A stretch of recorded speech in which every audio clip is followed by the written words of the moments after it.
I'm Dr. Yosefa Fogel-Rubel. This is a podcast episode brought to you by Matan Women's Institute for Torah Study.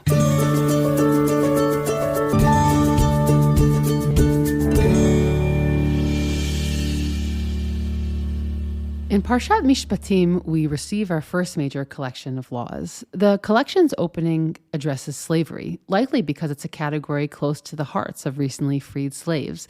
And then it moves to topics such as kidnapping, harm to a pregnant woman, damages to crops, and thievery. There's a brief address of laws regulating one's relationship with the divine, the prohibition to utilize sorcery, and then discussion of the proper treatment of weaker members of society, the poor, orphaned, and widowed. Principles also deeply connected to our experience as the weak members of Egyptian society. Monumental guidelines regarding judicial integrity as well are included, alongside how we should be treating our enemies. The Parsha ends in chapter 24 with the ratification of this covenant with God. It is essentially the closure of the Sinai experience, replete with the nations gathering, a meal, and God's invitation to Moshe to come to the heavens and receive the Luchot. Today, I welcome a new guest, Dr. Yoel Finkelman, who is currently a managing editor at the English division of Koren Maggid Publisher.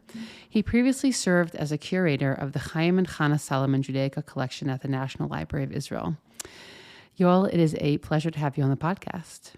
Thanks for inviting me. So I think we'll just say at the outset that today's episode, our conversation is going to be a slight departure from sort of like the stated theme. But I think that all rules, and maybe this will also relate to our content, are best broken at some point. So it's okay that that's going to be a slightly different direction for today's conversation. We will actually touch upon a 19th century commentator, but we'll get there when we get there. So why don't we sort of we'll start with the Parsha, obviously, with Parshat Mishpatim, sort of this, we might even think of it as a little bit of a letdown or sort of the mundane everyday detail of the Har Sinai experience and where that can develop into the actual world we live in. So why don't you bring us into that, wherever it feels right for you? I actually would like to take a point from Rabbi Sachs, Rabbi Dr. Lord Jonathan Sachs, who in several of his Divrei Torah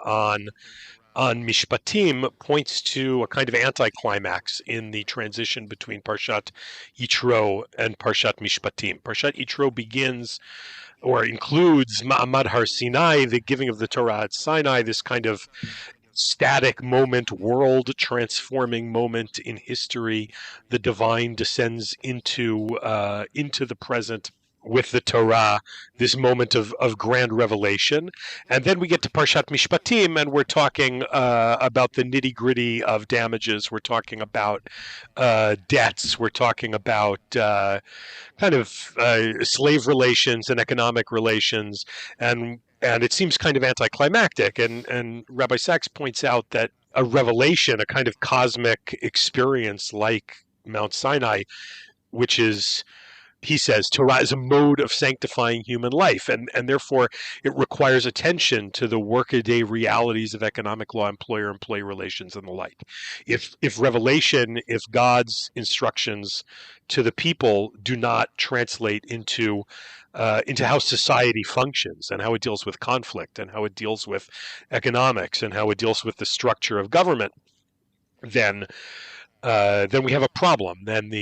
Then the revelation is inert, which kind of makes Parshat Mishpatim, along with Parshat Shoftim in Dvarim, the kind of two modes, two centers of discussion of the relationship of Torah in general and Halakha in particular to government, collective life, public life, Choshen Mishpat, and meaning economic law and constitutional law more broadly, which the first time, Yosefa, you asked me to join the podcast, I said, listen, I'm really not a Tanakh person. I'm the wrong person. And then you asked again, and I said, fine, I'll do it. But one of the issues that really does concern me are theological and religious questions of religion and public life. And here I think, to kind of riff off of the Parsha, if you will, to think a little bit more about the challenges, difficulties that face an attempt to get Torah to regulate morally and effectively something like, particularly in the context of Israel, a modern nation state, but not only. Right. So if we could take that back one step, we might think about the fact that so many of us are familiar with the idea that from a legal perspective, the biblical law is certainly not enough, right? By no one's measures was it going to be enough just the psukim in the Torah. It's very, first of all, they obviously don't cover all examples. We would have to extrapolate what they mean, how they could be applied to different scenarios. I'm right now doing another fun run through Mishnayot. And Mishnayot also, I mean, you read them and there's so many things that need clarifying. So of course, if we take that back a few steps and we roll it back to Torah, that of course will be the case. But your question today, I believe, is slightly different than that. Meaning the question is, even if we assume that all of the answers or all of the permutations might be able to be extrapolated from the laws of the Torah and the Torah Sheba'al Peh, how would we even really go about doing that in a sovereign state setting? Am I understanding the question correctly? Yeah. In particular, I want to be cautious about this, particularly in the sovereign state session. What is kind of happening out there in the world at the moment in terms of halakhic and religious thinking for big constitutional state economic questions? And particularly from my perspective, I'm pretty critical of those attempts. I think that there are some very, very significant fundamental questions that need to be addressed when we think about what you just called translating kind of the certainly the biblical law, even the Torah Sheba'al Peh, translating it into kinds of constitutional and state questions. And what I kind of want to do is raise those challenges, not so much because I think I can solve them, but to articulate them so that when we think about these questions, we can be more aware of what we're doing, which might succeed in doing it better or might succeed in suggesting that we're not quite ready to do it better. But first, I want to clarify a little bit exactly the context in which I'm trying to address these questions. If you kind of walk into the Jewish bookstore chain Dabri Shir in Israel, which sells kinds of accessible Judaica all over the place. You'll discover that they have sections on economics, they have sections on governance, they have sections on statehood in halakha. There are a series of institutions with publishing arms and research arms.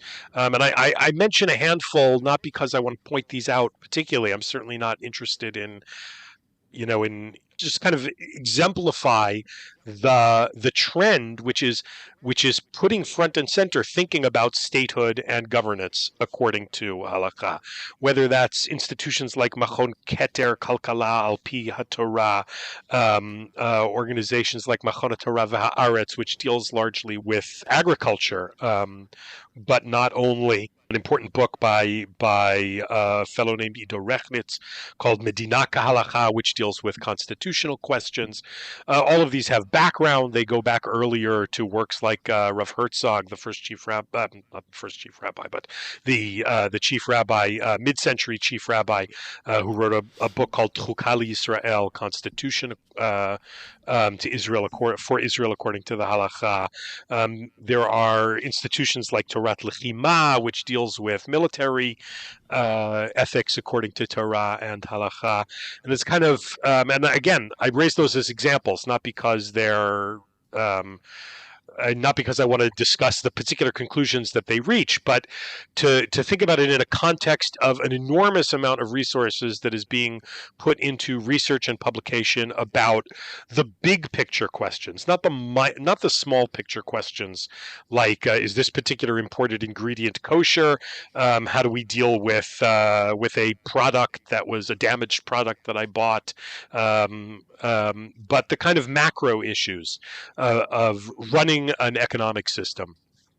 according to halakha, running a modern military according to halakha and according to Torah. So why don't we go to those questions that we may want to ask about how we can go from taking these laws that develop from the Torah and Torah Sheba'al Peh and trying to project them onto or create a system in the modern state of Israel that squares with some of these ideas. Where should that more sort of critical thought process be happening, in your opinion?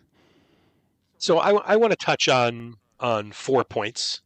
And the first one you already kind of raised in your earlier question, which I sidestepped, and I want to come back to, which is about the idea of how we expand on and build by analogy from earlier sources.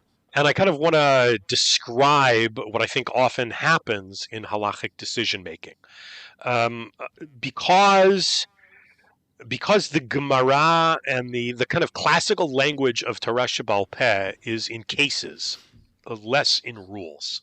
Mm-hmm. The Gemara and the Mishnah talks in cases, what the rule is, and then the Torah Sheba'al Peh kind of tries to develop, well, if this is the halakha in this case, but not in that case, what can we understand about the general principles that are operating? And that is to say that when halachists see a case that is not identical, they see a situation that's not identical to the source cases, they have to begin working by analogy.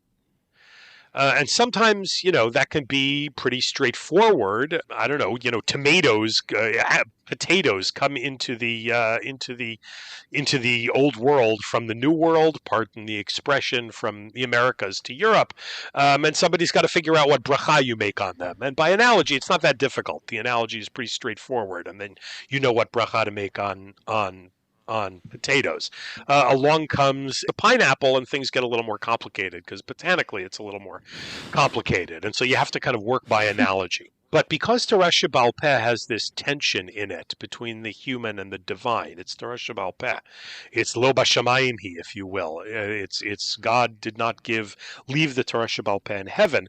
He challenged us to be active participants in the process of Torah Sheba'al Peh. And so when we have straightforward analogies, poskim are in a position to be pretty confident that they've got it right, or at least that their position is clear. But when we begin to see greater jumps between the source case and its discussion and the analogy that we're trying to build, we need more human input. And poskim might become less confident that what they're doing is interpreting the text and might start to wonder whether they're imposing on the text.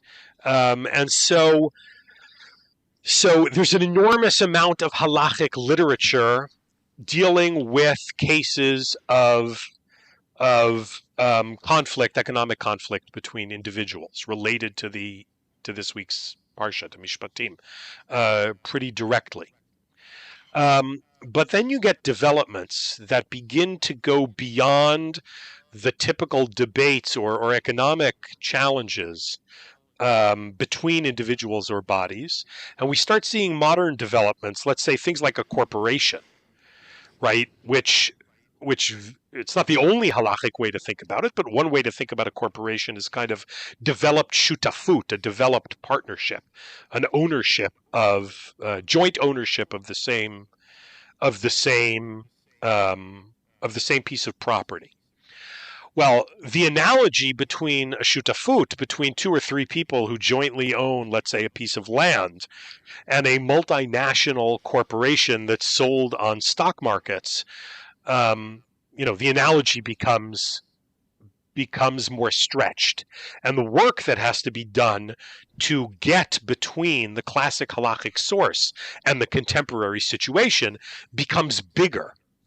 And in some cases, there's an awareness of this. In some cases, at least that I've read, this kind of making these arguments by analogy without quite realizing how big the jump is. And if we move, let's say, there's already been a couple of 100 years since the foundings of corporations in Europe, but jump then to short selling stock options in bundled high risk mortgages. the kinds of things that led to the financial challenges of 2008. And then the questions of analogies become even bigger.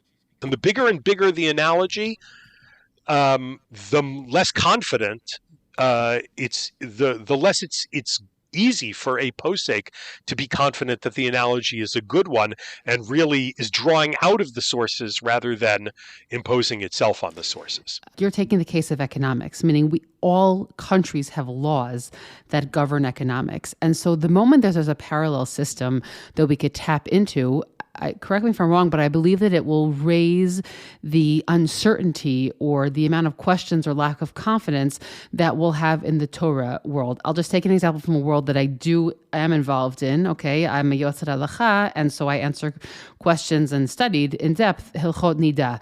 Now, we also all the time use analogies. Okay, we're constantly using analogies. However, the vast majority of them actually have base examples from earlier Talmudic literature that are pretty parallel to what we're dealing with today. So whether it'll just be underneath the rubric of medical or underneath the rubric, right, the categories exist. And the piece that I think is more important is that there is no Hilchot Nida to be compared to in any other system. So we are the only system that is, and that raises, it's sort of, because your options are limited, you also don't have that amount of questions.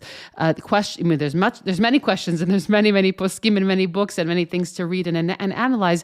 But as opposed to what you're saying, meaning this whole concept grew from another planet that itself is regulated. And so that makes it even more complicated for the halakha to come in and be an authoritative voice. I think you're absolutely right, although I think that also works to the advantage, makes it a little bit easier because, sometimes some of these works talk about, what's the ideal economic system according to halakha, capitalism, socialism, or something in between. But actually what you point to is that throughout the history of halakha, Jews have never created the economic system. They've only reacted to it. Right. They didn't create the Greco-Roman system. They didn't create the medieval system. They didn't create the Renaissance and early modern system. They didn't create modern capitalism. They just reacted to it and tried to run Chush and Mishpat within those contexts. And so in some ways it makes it easier for Jews to, let's say, inherit corporations or inherit a stock market or inherit global capitalism, because those are just facts on the ground, which they don't really have, which halakha doesn't really have an effective way of changing. And so kind of some of the, what would we do building from first principles? What would we do if we could start from nothing? Become very, very theoretical questions, because you can't start from nothing. Yeah. You can only start with, credit cards. We're not doing away with credit cards, like it or not. We can only, how does that interplay with Hilchot Kinyan? Again, these are questions that poskim answer, but they're given, the economic facts on the ground and not asked to invent them. Right. And so, in your opinion, what are some of the voices in our tradition, whether it be Rishonim or Achronim, who you think have, while they're not first principles, but that you think are good guiding principles for ways to go about trying to have a Torah system that can fit into these world systems? Yeah, that's a good question. And I want to point to three sets of sources. The first is that the sources in the Jewish tradition that most speak to questions of communal and national governance are sources that are generally not studied in the Beit Midrash. And those are sources like Pinkasei Kihila, early modern Jewish record books that record legal decisions, decision-making, appointments, rules and regulations of communities. And rabbis had some influence on the governance of, and halakha had some influence on the governance of semi-autonomous Jewish communities in the early modern period. But for the most part, decisions were made on practical grounds by wealthy men who were formally elected, but that didn't mean that that it was a democracy. Right. But and again, I'm not suggesting that we kind of transfer Vad Arba Aratzot into the modern Knesset, the large multi-regional Eastern European Jewish self-government system of the early modern period. And I'm not suggesting we translate that into the Knesset, but I am suggesting that one of the things that could help shed light on the historical questions is to look not so much at the theoretical questions and answers about public law and constitutional law, but to look at the way these decisions were actually made in Jewish history. And then you'll still have to go back to the problem of analogy. A small group of the kihila, the small group of wealthy men making the decisions for the local community of Frankfurt isn't necessarily going to line up one-to-one to the Knesset today, but it certainly might be a source of inspiration for thinking about analogies that are things that are not typically studied in the Beit Midrash. So that's one kind of set of sources, and I want to think about two more sets of classical sources that might help address this issue, but also raise some questions of their own. The second source would be the Drashot HaRan, the 11th of the Ran's Drasha, medieval Spanish commentator on the Gemara, and also wrote a series of philosophical drashot, of philosophical sermons. And the 11th one deals really quite explicitly with issues of constitutional law, and it raises a paradox that to me is very, very important to questions of civic and public law according to halakha, and one that's very much accounted for in sources. The Ran says, listen, if you look at halakhic public law, particularly criminal law, it doesn't work. The conditions which are necessary for punishing a criminal, a violent criminal, with the laws of hatra'ah, of warning, and the conditions on the status of the witnesses, there's all kinds of conditions on the validity, the ability to convict a violent criminal. And in practice, he says, it's not going to work to create a good society, to follow the halakha as it's described in the Gemaras in Sanhedrin. And he says that there are two parallel halakhic systems, or kind of one halakhic system and one semi-meta halakhic system, what he calls there the law of the shoftim, the laws of the judges, and the laws of the king, Mishpat HaMelech. And the shoftim, the judges, follow the strict halakha.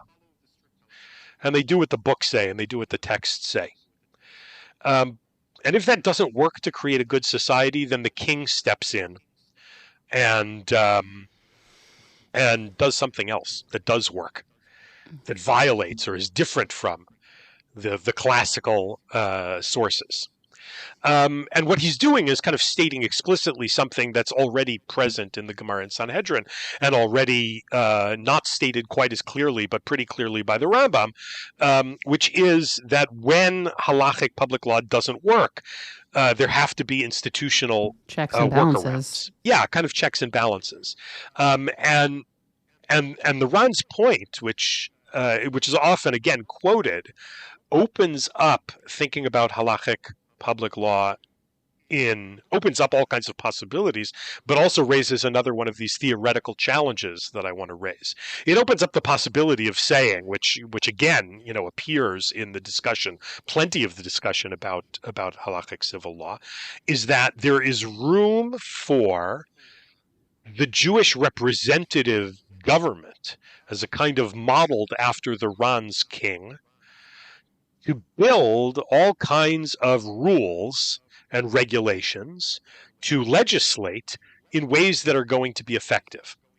And that creates the opportunity for those who are trying to push Jewish Israeli civil law and public law in a halachic direction to kind of say, we're prepared to simply accept the decisions of the Knesset, the decisions of the legislation, the legislature, because they kind of fit under the rubric of Mishpat HaMelech. We know they're going to work.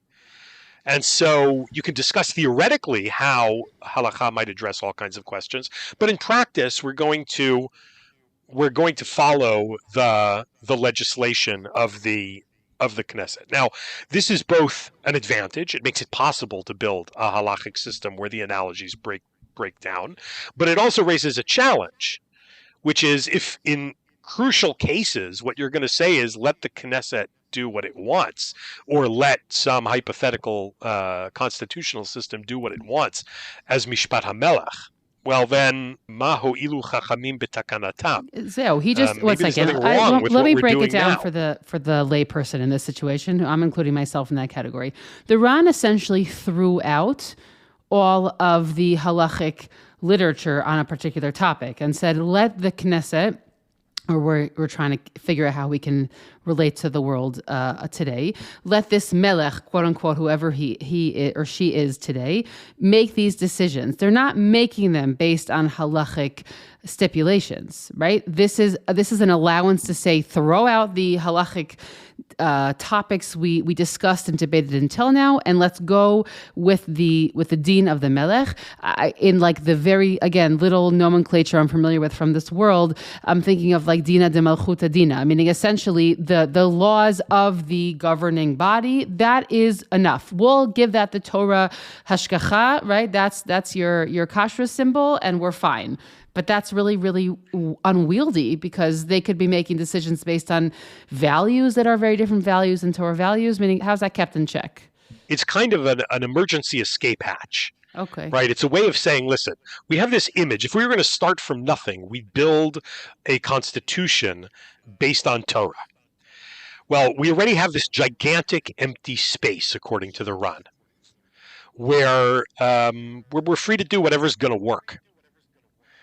Even if there are explicit halachot to the contrary.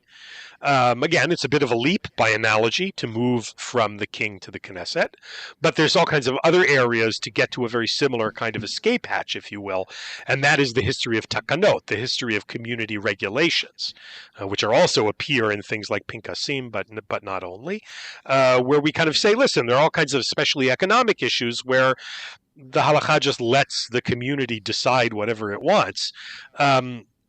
And in kind of in this empty space, then again, by way of analogy, theoreticians of a hypothetical halachic state will say, well, okay, so based on the Ran, or based on the idea of takana, under some circumstances, we can just kind of let the government do whatever it thinks it's going to work. And the Ran tries to address that. He says that the technical letter of the halachic law is there because he calls it mishpat tzedek be'atzmo, a kind of pure hypothetical justice, which doesn't actually work in the real world. But in an ideal world, it would work and it would be great. But we don't live in that ideal world. And that's his kind of way of saying, well, there are some core values that stand below the halachic letter of the halachic system, which we might, for practical reasons, choose to override or ignore under some circumstances. But I agree with your phrase of the question, which is, well, how do you know that the practical measures that are articulated by the melech or by the takanot are really going to be good values?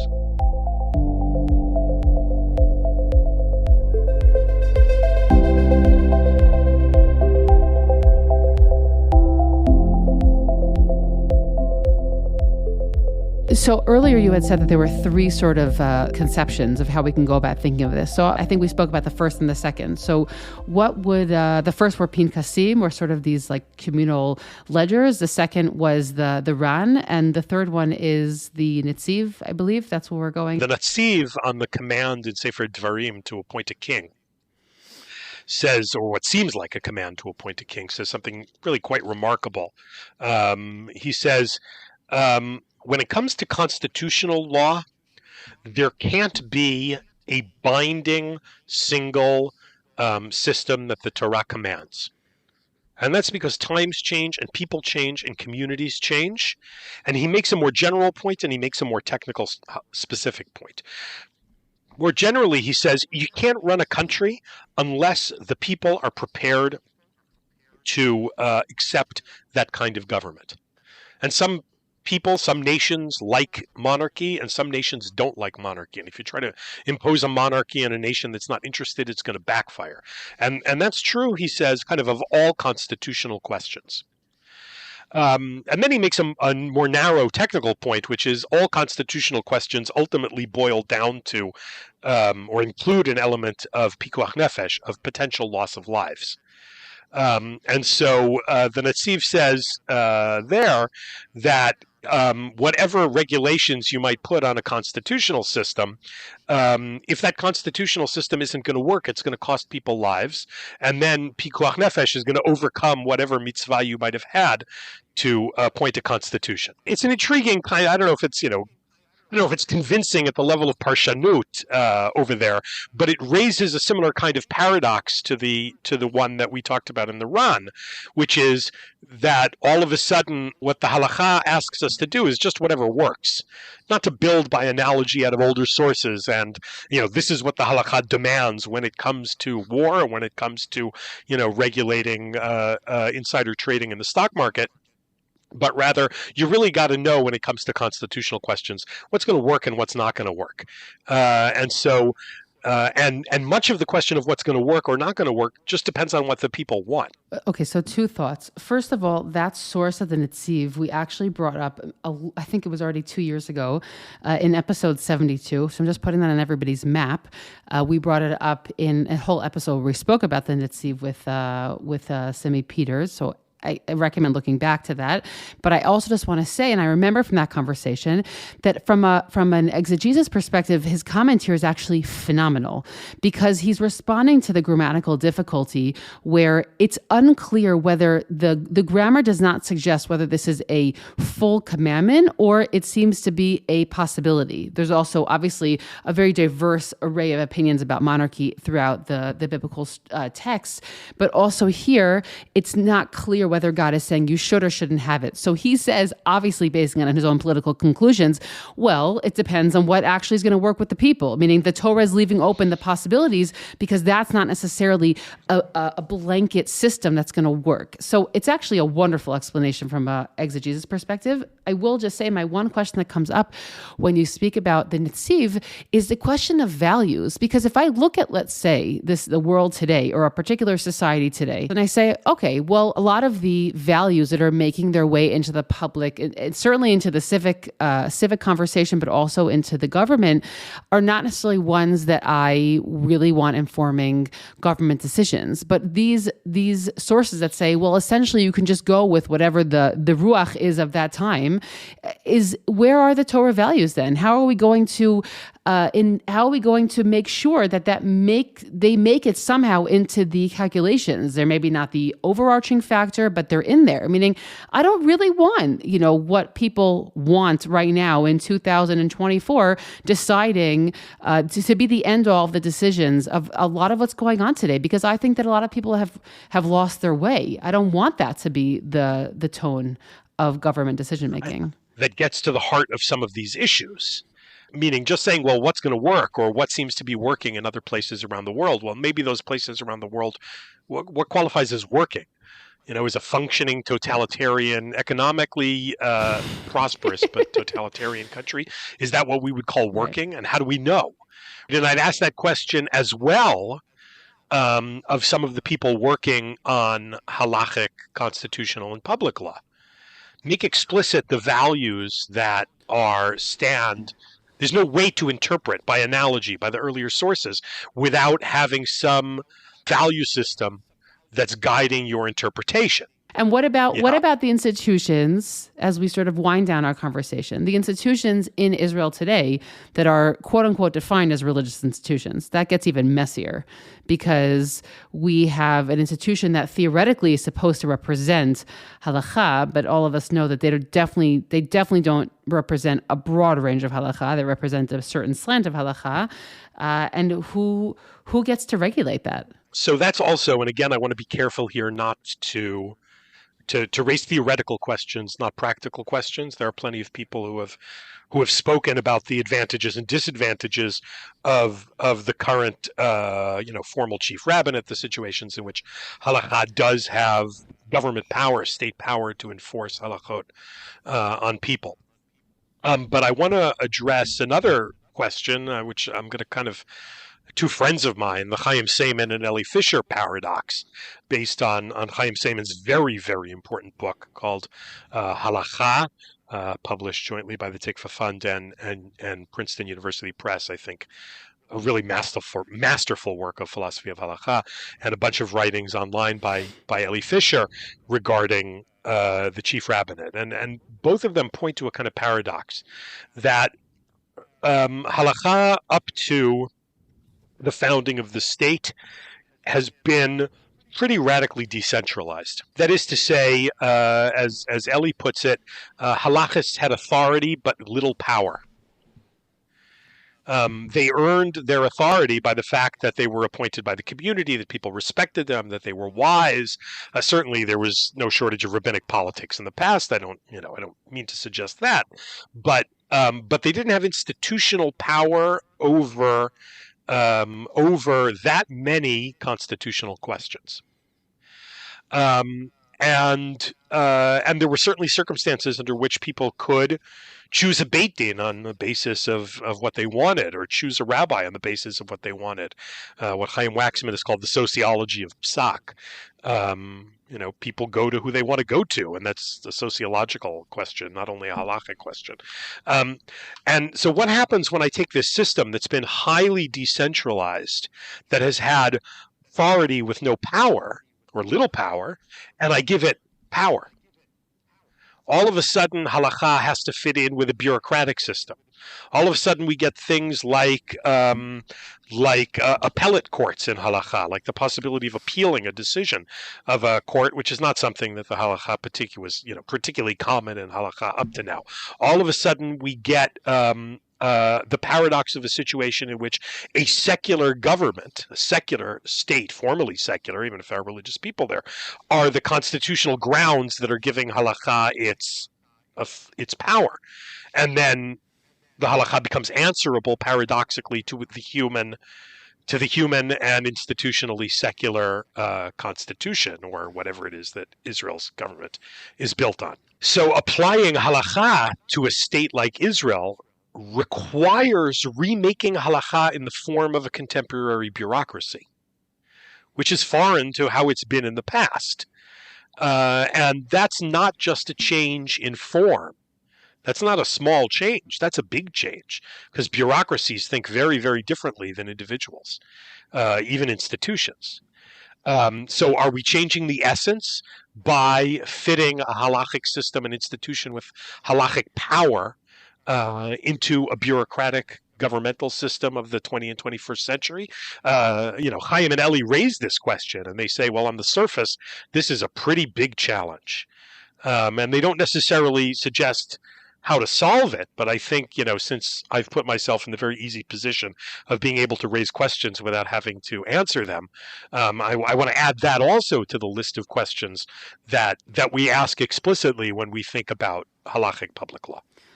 Oh, okay, two thoughts in response as we wind this down. First of all, I am curious, as someone who, you're passionate about this topic, you're not working in it, I don't think, in a formal capacity.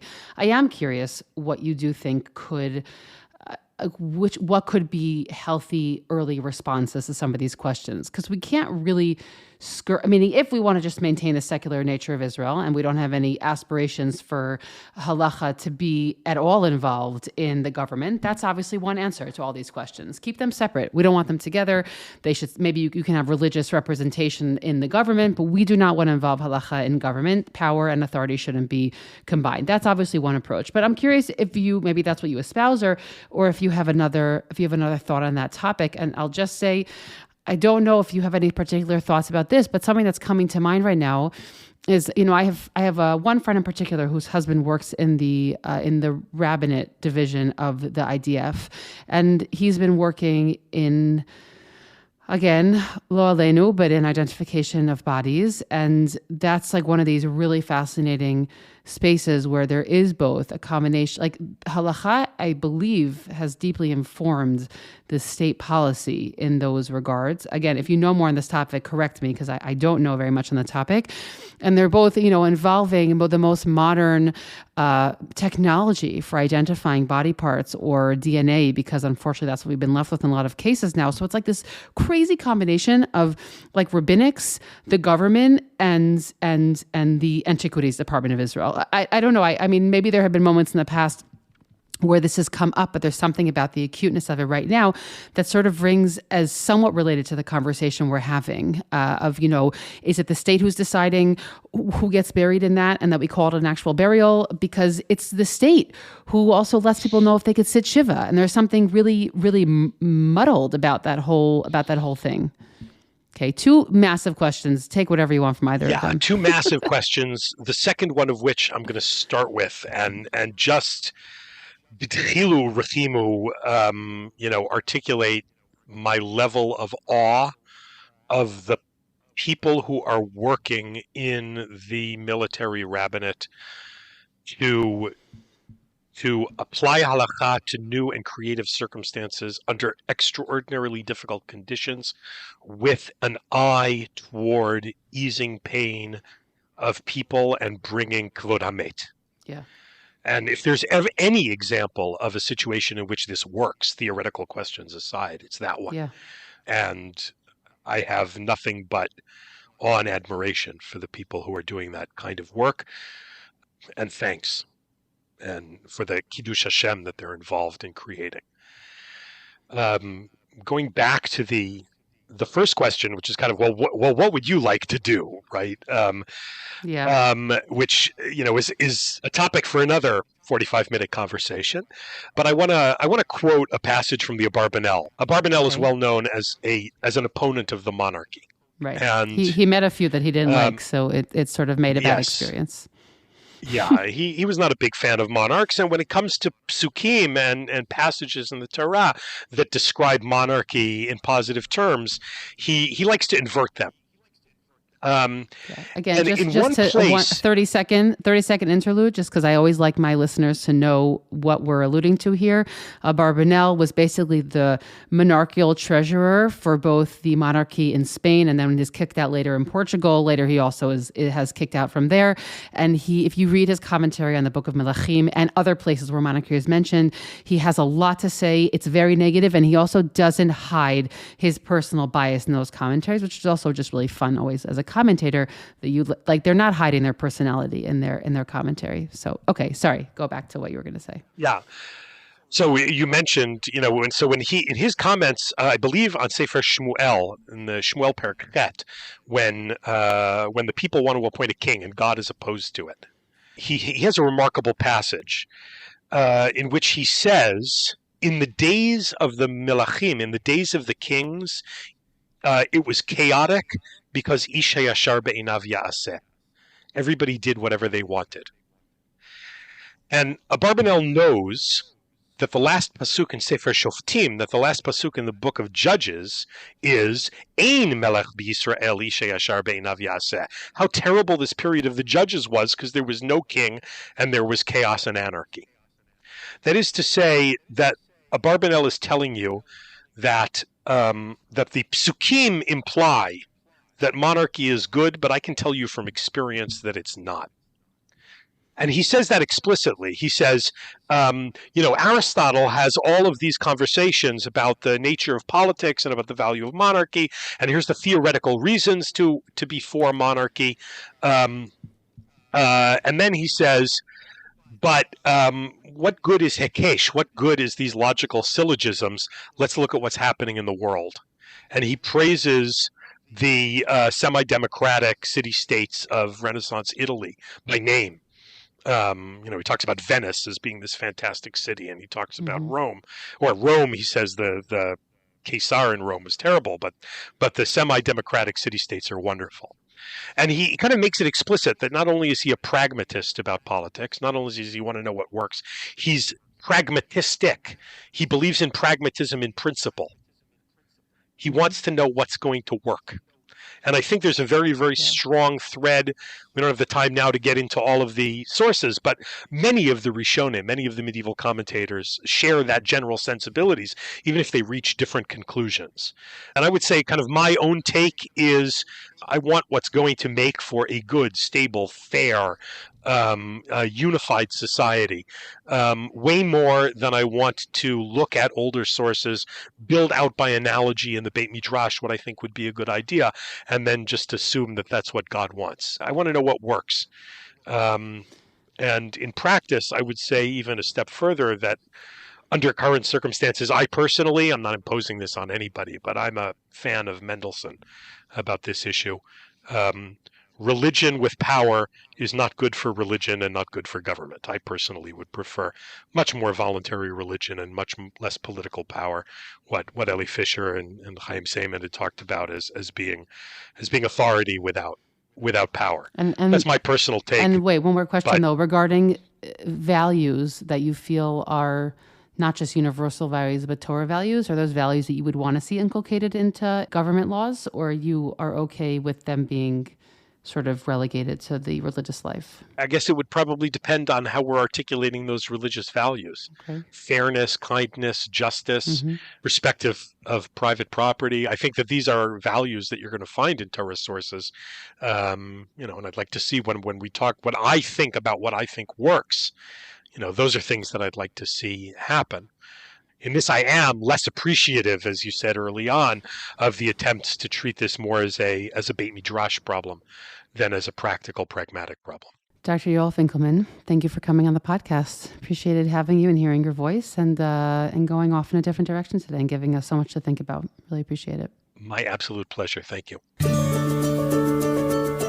Thanks for listening to this week's episode from Matan Women's Institute for Torah Study. If you would like to sponsor an episode, please contact the Matan office or email me at podcast@matan.org.il. Please do us and all women's Torah learning a favor and share this episode with all of your friends and family.